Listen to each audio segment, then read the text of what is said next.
नमस्कार, आप देख रहे हैं मौसम तक चैनल पर 3 दिनों के मौसम पूर्वानुमान की बात। दोस्तों, कई जगहों पर अच्छी बरसात हुई है पिछले 24 घंटों में, खासतौर पर रात में उत्तर प्रदेश में कई जगहों पर व्यापक बारिश हुई है। हरियाणा और राजस्थान में, मध्य प्रदेश में, साथ ही साथ उत्तराखंड में भी कुछ जगहों पर बारिश हुई है। लेकिन दिल्ली के चारों तरफ घूमते बादल दिल्ली को लगभग अछूता किया, यानी दिल्ली में बरसात नहीं दर्ज की गई। ज़्यादातर जगहों पर ड्राई वेदर ही रहा। मुझे उम्मीद थी कि रात में जिस तरह से बादल दिल्ली की तरफ, मध्य प्रदेश और उत्तर प्रदेश की तरफ से बढ़ रहे हैं, वो ज़रूर, और हरियाणा की तरफ बढ़ रहे हैं, उन बादलों से दिल्ली पर भी बारिश अच्छी खासी होगी, लेकिन हुई नहीं है। हालांकि आपको बता दूं कि अगले 3-4 दिन, आज 26 जून है, 26, 27, 28, 29, 30, ये 5 दिन जो बचे हुए हैं जून महीने के, इन 5 दिनों में ज़्यादा संभावना दिल्ली से लेकर उत्तर प्रदेश, यानी जो गंगा का मैदानी बेल्ट है, इन भागों में बारिश की है और इन्हीं भागों में मानसून भी आगे बढ़ेगा। इधर गुजरात और महाराष्ट्र के तटों से लेकर जो वेस्टर्न कोस्ट है, यहाँ पर काफ़ी बारिश होगी। सेंट्रल पोर्शन में और पूर्वोत्तर भारत में भी ठीक ठाक बरसात होने की संभावना रहेगी। बिहार, झारखंड, पश्चिम बंगाल के ऊपर भी अगले 5 दिनों के दौरान ठीक ठाक बारिश देखने को मिलेगी, जहाँ पर निराशा काफ़ी बनी हुई है। लेकिन दोस्तों, चिंताजनक स्थिति ये है कि भारत भर में जो बारिश है, सामान्य से 19% नीचे पहुँच गई है। 17 थी, 18 हुई, अब 19। एक दिन में आमतौर पर पूरे भारत में 7 मिलीमीटर बारिश होनी चाहिए, तब वो इस लेवल पर बनी रहेगी 19 पर। अगर 7 मिलीमीटर से कम हुई है, जैसे अब दिन भर का पिछले 24 घंटों का बारिश की स्थिति देखें, तो कंट्री एज अ होल ये 24 घंटों के बारिश का आंकड़ा है, 5.3 मिलीमीटर हुई है और होती है आमतौर पर 7 मिलीमीटर। 7 मिलीमीटर से अगर कम बरसात होती है तो ये आंकड़ा जो 19% है वो और नीचे चला, मतलब बढ़ता जाएगा, बारिश में कमी का स्तर और बढ़ता जाएगा। और अगर 14 मिलीमीटर बारिश होती है एक दिन में पूरे भारत में, जहाँ पर 5 आंकड़ा दिख रहा है, अगर यहाँ 14 दिखाई पड़ेगा, तब जाकर 19 से 18 होगा। और 21 मिलीमीटर बारिश होगी पूरे भारत में, पूरे भारत का जो आंकड़ा रहेगा, तब जाकर वो 19 से 17 होगी। तो ये स्थिति रहेगी। लेकिन ऐसी स्थिति, बारिश तो बढ़ रही है, लेकिन वो 14 और 21 या 28 मिलीमीटर होगी कि नहीं होगी पूरे भारत भर में, ये कहना बहुत मुश्किल है। बारिश बढ़ेगी, निश्चित तौर पर कई जगहों पर बढ़ेगी। और अगर यहाँ पर पूरे भारत की स्थिति देखें, पूरे भारत में 1 जून से लेकर के 26 जून तक के बारिश के आंकड़े उपलब्ध हैं। इसके अनुसार 19% की कमी है, 126.9 की जगह पर 103.3 मिलीमीटर वर्षा रिकॉर्ड की गई है। और अलग अलग सब डिवीज़न के हिसाब से अगर हम देखें, तो पूर्वी और पूर्वोत्तर भारत में, जहाँ पर, क्योंकि यहाँ पर पश्चिम बंगाल में काफ़ी डिफिशिएंसी है, बिहार, झारखंड और आसपास के भागों में काफ़ी कमी है बारिश में, साउदर्न पोर्शन, जिसमें त्रिपुरा, मणिपुर, मिजोरम में बारिश में कमी है, जिसके कारण यहाँ पर भी 16% का अंतर चला आया है, अंतर बढ़ गया है। और ये है ईस्ट और नॉर्थ ईस्ट इंडिया। और इसके बाद उत्तर पश्चिम भारत की तरफ चलें, उत्तर पश्चिम भारत में आप देखें तो यहाँ पर 24 घंटों में देखिए, पिछले 24 घंटों में 3.7 की जगह 2.9 मिलीमीटर बारिश हुई है, और ये 21% कम है। और यहाँ पर 57% की कमी, मानसून की सीज़न में जो बरसात है वो 57% नीचे है। 55 की जगह पर 24 मिलीमीटर वर्षा दर्ज की गई है। और कोई भी ऐसा सब डिवीज़न नहीं है जहाँ पर यहाँ सामान्य या सामान्य से बेहतर बारिश हो। मध्य भारत में भी 23% की कमी है, 126.2 की जगह पर 97 मिलीमीटर बारिश हुई है। 24 घंटों में 41% कम वर्षा रिकॉर्ड की गई है, 8.4 की जगह पर 4.9 मिलीमीटर बारिश मध्य भारत के भागों में रिकॉर्ड की गई। और दक्षिण भारत के क्षेत्रों में देखें तो यहाँ पर 5.3 होनी चाहिए, 5.1 हुई है, जो ज़्यादा कम नहीं है, 3% कम रही है। और यहाँ पर 9% की अधिकता है, 131.7 की जगह पर 144.1 मिलीमीटर बारिश हुई है। और अब बात कर लेते हैं अगले 3 दिनों की बारिश की संभावनाओं की। दोस्तों, बादल और हवाएं पूर्वी दिशा से, बंगाल की खाड़ी से काफ़ी मात्रा में यहाँ पर पूर्वोत्तर भारत और पूर्वी भारत के भागों में तो पहुँच ही रही हैं, लेकिन ये हवाएं अब पूरब की तरफ से पश्चिम की तरफ भी बढ़नी शुरू हो गई हैं, और काफ़ी मात्रा में, काफ़ी तेज़ी के साथ। और इनमें नमी भी काफ़ी मात्रा में है, लोअर ट्रोपोस्फियर पर ये हवाएं चल रही हैं। इसी वजह से मानसून भी यहाँ पर आगे बढ़ सकता है। अगले 2-3 दिनों में उत्तराखंड और उत्तर प्रदेश के तमाम इलाकों में पहुँच जाएगा, मध्य प्रदेश को पार कर जाएगा, राजस्थान में भी आगे बढ़ेगा, बिहार, झारखंड, पश्चिम बंगाल को पार कर जाएगा अगले 2-3 दिनों के दौरान। और इसी तरह से जब ये पार करेगा तो जाहिर है बारिश की गतिविधियाँ बढ़ेंगी। और यहाँ पर बिहार के तराई वाले रीजन से लेकर के बरेली, शाहजहाँपुर समेत नजीबाबाद, मेरठ, मुरादाबाद तक बारिश उत्तर प्रदेश में तमाम जगहों पर दिखाई दे रही है। आज दिन में और रात में यहाँ पर बादल कई बार बनेंगे और कई जगहों पर बरसात होगी, कुछ ज़िले छूट जाते हैं।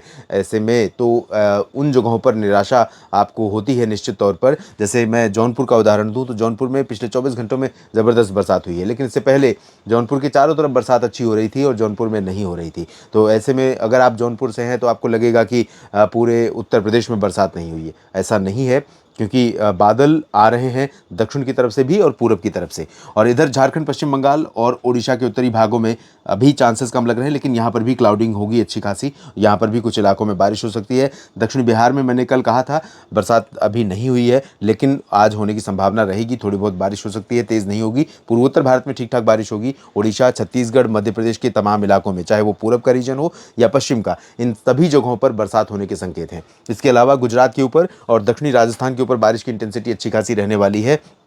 और साउथ की तरफ चलें तो यहाँ पर साउथ से पहले महाराष्ट्र की बात करें और गुजरात की, तो गुजरात के सौराष्ट्र के रीजन में आप देखिए पिछले 24 घंटों में बरसात हो सकती है। पिछले 24 घंटों में मुंबई समेत गुजरात में तमाम जगहों पर बरसात हुई है। मुंबई में 7 मिलीमीटर रहा बारिश का आंकड़ा। तो अगले 24 घंटों के दौरान भी इन दोनों राज्यों में कई जगहों पर बारिश होगी। उत्तरी मध्य महाराष्ट्र से लेकर विदर्भ के भीतर जो ऊपरी इलाका है, यहाँ पर बारिश की संभावनाएं ज़रूर हैं।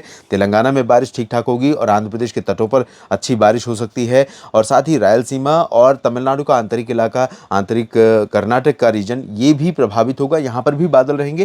केरल और तटीय कर्नाटक में भारी वर्षा की संभावना है। लक्षद्वीप में कई जगहों पर बारिश की उम्मीदें दिखाई पड़ रही हैं। और ये जो बादल आगे बढ़ेंगे पूरब से और दक्षिण की तरफ से, ये बादल दिल्ली और हरियाणा तथा पंजाब के भी कई इलाकों पर पहुंचेंगे। उत्तरी राजस्थान के भागों पर भी पहुंचेंगे, जो उत्तर पश्चिमी रीजन है, जहां पर अभी तक मौसम काफ़ी गर्म और परेशान करने वाला रहा है। उमस पिछले 2-3-4 दिनों से, जब से बारिश वाले बादल आने शुरू हुए हैं, तब से उमस काफ़ी बढ़ गई है। लोगों का जो हाल है बुरा है तापमान गिरने के बावजूद। लेकिन अब जब बारिश होगी तो लोगों को राहत मिलेगी। अगले 5 दिनों के दौरान अच्छी बारिश की संभावना यहाँ पर है। उत्तराखंड, हिमाचल में भी बारिश हो सकती है। जम्मू कश्मीर और गिलगित बाल्तिस्तान, मुजफ्फराबाद, लद्दाख में चांसेस बारिश के बहुत ज़्यादा नहीं दिखाई पड़ रहे हैं।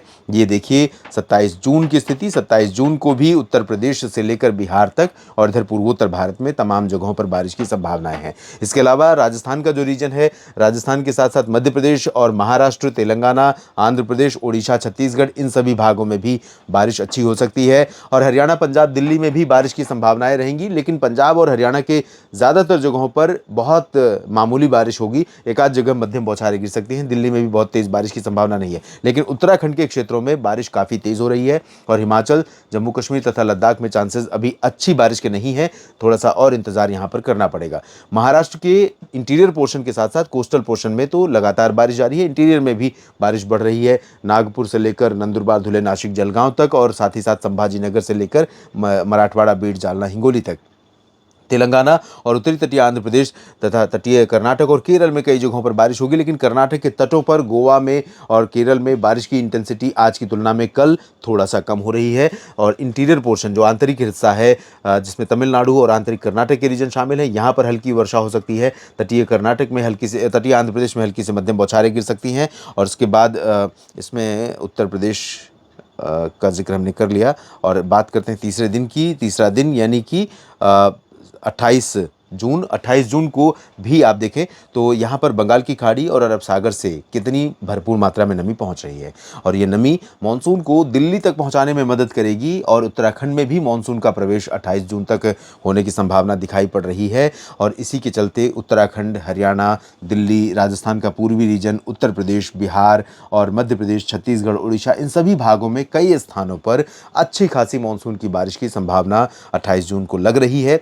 हिमाचल प्रदेश में शिमला से लेकर धर्मशाला, चंबा, ऊना के ऊपर भी गरज वाले बादल पहुंचने शुरू हो जाएंगे। क्योंकि यहाँ पर गुजरात के ऊपर एक सर्कुलेशन है, यहाँ से एक ट्रफ रेखा बन रही है इधर बिहार के ऊपर तक। और इस ट्रफ के नीचे अरब सागर की हवाएं हैं, साथ ही साथ ऊपर भी हवाएं ऊपर पहुँच रही हैं। इधर बंगाल की खाड़ी से हवाएं तराई वाले रीजन की तरफ से होते हुए पहुँच रही हैं, जिसके कारण जो पर्वतीय क्षेत्र है उत्तराखंड और हिमाचल का, इन भागों में भी बारिश तेज़ हो जाएगी। उत्तर प्रदेश के तराई वाले क्षेत्रों में ज़्यादा इंटेंसिटी रहेगी दक्षिणी भागों की तुलना में। वही हाल बिहार में रहेगा। लेकिन झारखंड, पश्चिम बंगाल और उड़ीसा के उत्तरी रीजन को बहुत ज़्यादा बारिश नहीं मिलने वाली है। पूर्वोत्तर भारत में बारिश की इंटेंसिटी अच्छी हो जाएगी। और महाराष्ट्र में जो पूर्वी क्षेत्र है, विदर्भ और साथ ही साथ तेलंगाना और इधर आंध्र प्रदेश का तटीय रीजन, यहाँ पर भारी वर्षा हो सकती है। दक्षिण में तटीय कर्नाटक और केरल में मध्यम से तेज़ वर्षा के साथ इंटीरियर पोर्शन में बारिश की इंटेंसिटी काफ़ी कम हो रही है। गुजरात में कई जगहों पर बारिश की गतिविधियाँ तीनों दिन में बने रहने की संभावना है। इस बुलेटिन में भी इतना ही। आप लगातार मेरे साथ बने रहिएगा मौसम तक चैनल और न्यूज़ मीडिया मंच पर। धन्यवाद।